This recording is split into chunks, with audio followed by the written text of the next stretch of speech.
I was asked by a new Sagat player to help him with Karas. This tool isn't that hard to use, people just don't understand enough about it. It's much easier than they make it out to be. I'm going to break this video down into multiple sections. A general Kara refresher on how the universal Karas work, Sagat's specific Kara uses, and some beginner tips for Sagat before ending with some combos.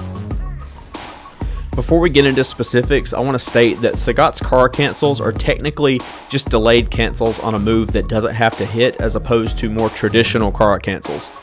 In older games, there were moves that move characters forward in the first few frames of the animation, like Makoto in Third Strike and Ken in Third Strike and SF4. Every character technically has Kara cancels in most games, and even in SF5, but what has changed is that few moves actually move your character forward in the first 1 or 2 frames. So these universal Karas are rarely useful in SF5, outside of very specific situations, since they don't give your character any additional range. Sagat having the only relevant Kara cancels is a sure sign that it was Capcom's intention to take this technique and make it less of a factor, or at least that they only want certain characters to have it. It's also worth noting that the reason these cancels exist is just a form of input leniency. Basically, if you input a normal on frame 1 and input something else on the next frame that is more complex, the game thinks you wanted the more complex input. For proof of concept, I'm going to mash light kick while plinking throw. Let's see what happens.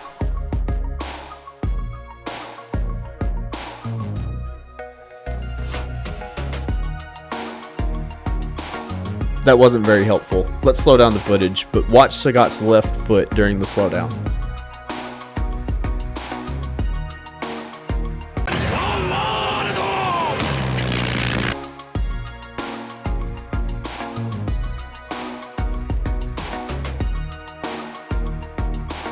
Did you see Sagat raise his foot on the first frame and immediately set it back down? That was to start up the light kick before the game saw the throw input and corrected into the throw because it thought throw was my intended input. This actually has a somewhat practical use against characters with no reversal other than their critical art, but to utilize it you have to pressure them while you're at +0 advantage. This is particularly useful if your character has a 3-frame normal but your opponent doesn't. That way you aren't actually losing any chance to pressure the opponent, and you can run this option a little more freely. If your opponent performs a critical art on their wake up and you're only 1 frame into your attack, you can cancel into your own reversal or critical art. How useful this is depends entirely on the matchup, so your mileage may vary depending on your main. In this example, I'm going to land Sagat's EX Tiger Knee with Ryu set to back roll on wake up. EX Tiger Knee is +20 on back roll, and Sagat has a 20 frame dash, so after dash up, I will be at +0 advantage. From there, I'm going to go into a Tiger Uppercut, and Ryu is going to wake up with his critical art. And at that point, we will both be 1 frame into our respective animations. Then I'm going to cancel my uppercut into an EX Uppercut. Note that if I didn't need a bar for this knockdown, I would also have the option to cancel my uppercut into my critical art. Also note that you should use your light normals when doing this technique. I'm only using Tiger Uppercut to prove that I'm actually in the startup of an animation, and Uppercut has the most distinctive frame 1 animation.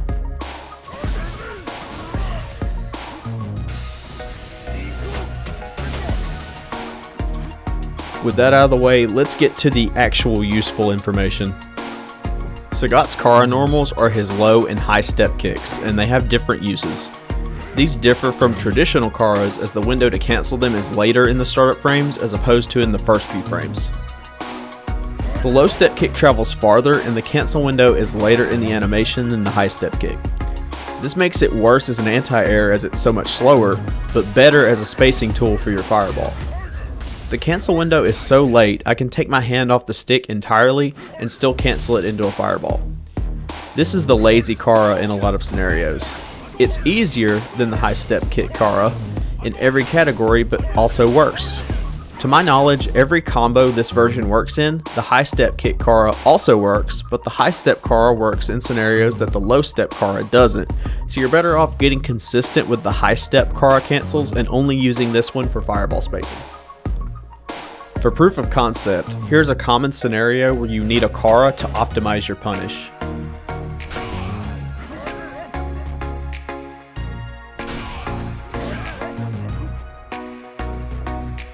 As you can see, even with the light Tiger Uppercut, the low step Kara is too slow to get the punish. The light uppercut works with the high step Kara as well, but I used medium uppercut, which is 2 frames slower, to show how much faster the high step Kara is. But as mentioned earlier, this Kara really shines in helping Sagat space himself. You can gain ground on opponents content to neutral jump your fireballs by mixing in low step Kara shots. The high step kick travels slightly less than the low step kick, but it's much faster as already demonstrated. This is the primary Kara for punishes, anti-airs, and combo optimization. The cancel window is noticeably shorter, so it will take some practice, and canceling this Kara into fireballs is much harder since you have to input the fireball motion before the cancel window ends, but if you are too fast, the game will think you wanted an uppercut. This is technically optimal if you can get consistent at it, but the risk is immense, so it's usually just a flex in my book. The trick to understanding these moves for me was to start thinking of them as their own special move. Kara uppercuts function differently than regular uppercuts. I won't cover the low step Kara versions of the uppercut as they aren't worth using in my opinion. If Zaf or Bonchan use these in some way I'm unaware of, please sound off in the comments. I haven't studied this character that much since dropping him, so it's definitely possible that I missed something. The uppercut ranges and speeds work on a linear progression, so as you increase in strength, they get more range and startup, and the high step Kara on the light uppercut has more range than the heavy uppercut, so you have to learn to play around with the ranges. Note the EX uppercut is a mixed bag. It has similar range to the medium version, but it's as fast as the light version. The light and heavy uppercuts are your anti-airs, and medium and EX are your options to Kara through fireballs on a read, although some fireballs can be reacted to, like red fireballs and Guile V Skill 1. If you're looking to spend a bar for meter management purposes or get a bit more damage, EX obviously functions well as an anti-air too. As I just mentioned, think of the Kara uppercut as its own special move with its own unique motion, not as 2 moves being combined. So don't think of it as a forward heavy kick that cancels into an uppercut. Think of it as an uppercut with an input that looks like this. Forward heavy kick, quarter circle forward punch. Sometimes your opponent will forward jump your fireballs from long range just to get the positioning and won't even attempt to come down with a button due to not being in range. Kara heavy uppercut is perfect for catching these jumps. For jumps that are just outside of heavy uppercut range, Kara light uppercut can catch these. This option makes empty jumps like the classic grappler jump harder to perform on Sagat due to the extensive number of ranges he can cover. A final note before we get into the general Sagat tips is to keep in mind that when contact is made between you and your opponent, the game slows down. You may not think this is important, and for most characters it isn't, but if you are using a Kara uppercut in a juggle, this slowdown can cause you to get a Kara fireball even when you're using the high step Kara. Keep in mind that I'm not a Sagat main, so I may be a bit behind the curve on some of the common conventions for those playing him nowadays, but even if the information is a bit dated, it will still help you if you're just picking up the character. The first thing I'll cover here is V-skill selection. I won't get into the specifics of each one too much, but just note that V-skill 1 makes your uppercuts knock the opponent farther away on hit in addition to the extra damage and juggle potential. V-skill 2 makes your Tiger Knees much easier to make plus on block and continue your pressure and rack up chip damage. When I played Sagat, I always picked my V-skill for the matchup. If it was a character I wanted to keep away from me, like Cammy, I would use V-skill 1. If it was a character I wanted to stay in against once I got close, like Dawson, I would use V-skill 2. Which trigger I used also depended on the matchup a bit, but I was almost exclusively using VT1 before I dropped him. V-skill 2 has great synergy with VT1, and V-skill 1 fits well with both triggers. I say let your personal preference make the call until you find good reasoning for picking one trigger over the other in certain matchups. Just be open-minded and see what strong Sagat players prefer and how they use them. Side note, this was a very interesting piece from Total Sagat. He has a great channel for any prospective Sagat players to learn more about the character, so watch this video next and consider his points in your V-skill selection. I'll put this video in the end card and link it in the description. Let him know I sent you and give him a sub. He makes great content.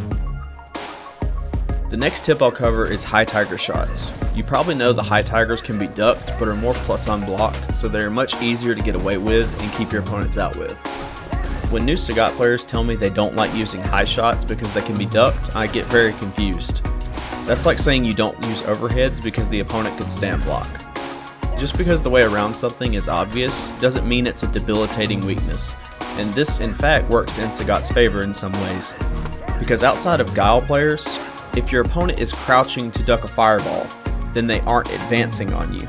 And the high tiger recovers so quickly that it's easy to throw out and not get punished if they do duck it. This move is crucial to master for a Sagat player. If you always use low shots, then your opponent will have a much easier time getting jumps and other safe approaches by you, so learn to mix up your fireball game. The next tip ties in a bit with the first, and it's about meaty high tigers. And this is another exploit of the mechanics in the game, and it's especially important in matchups where Sagat depends on his V skills, as it gives him plenty of time to get them up safely. As mentioned earlier, high tigers recover much faster, but they can be crouched, so why would you use a projectile that can be crouched as a meaty?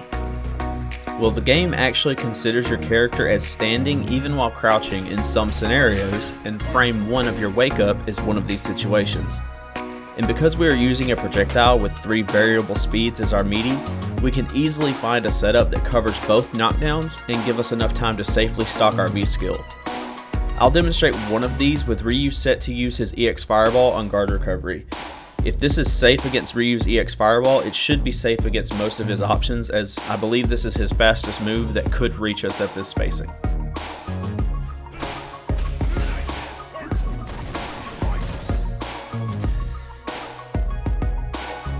However, if your opponent is savvy, there is a way to punish this you need to look out for, but I doubt you'll run into it. Remember when I said frame 1 of your wake up is considered standing even if you wake up crouching? Well, there is an exception to that. If you wake up with a crouching normal, your first frame of wake up will avoid this mechanic. So if your opponent knows this and catches you on your meaty fireball setup, they can't wake up with a crouching normal and punish you.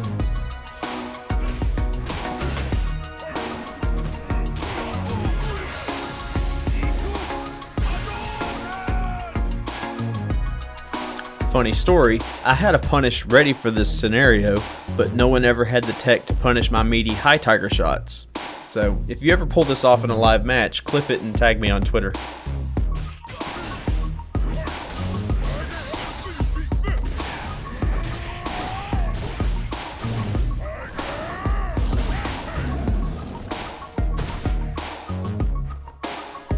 Next is a bit of an option select I picked up in Street Fighter 4, and it was one of the first times I learned to exploit the mechanics of a fighting game, although I did it unknowingly at the time. When you are at long range, if you keep throwing fast, low shots back to back and the opponent jumps forward, sometimes your next fireball won't come out and you'll get a high step kick.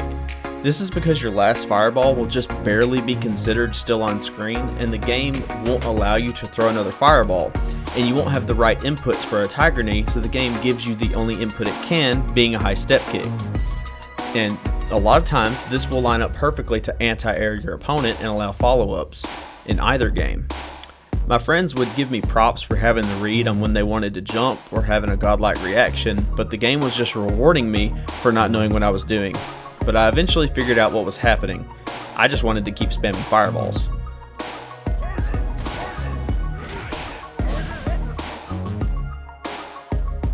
The last tip is pretty much universal, but it's especially important for characters like Sagat, and it's just to know your punishes and optimize them. I see so many players using lower tier characters, and they do an annoying combination of lamenting how little damage they're getting, and they wish execution was similar to older games, while they can't be bothered to be optimal in this game, and they go for lazy punishes that get them less damage. This Ryu punish has become a whole meme in my opinion.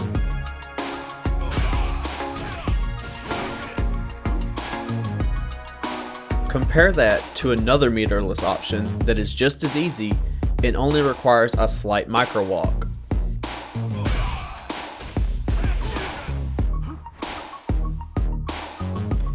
Bottom line, learn what's optimal and don't leave damage on the table. This game is very unforgiving, but giving your opponent more chances to beat you only makes that more of a problem. Okay, I know day 1 of editing Kratos promised combos at the end of this video, but this is day 4 Kratos wrapping things up, and didn't realize this video would be this long, so we'll have to move that to another time. Thanks for watching, and consider subscribing if you're enjoying the content. I'm trying to upload more consistently while also sticking to a standard of quality. I don't want to just put videos out for the sake of putting them out. My biggest priority is to make informative content. There are some delays with the Myths of Smurfing video, but it's going to be out soon. I just really want to hit gold or silver in one sitting just to minimize the amount of time that I'm cutting through ranks, and that I kind of need that point to come across in that video, but you'll see that later. Thanks for watching. Have a nice day.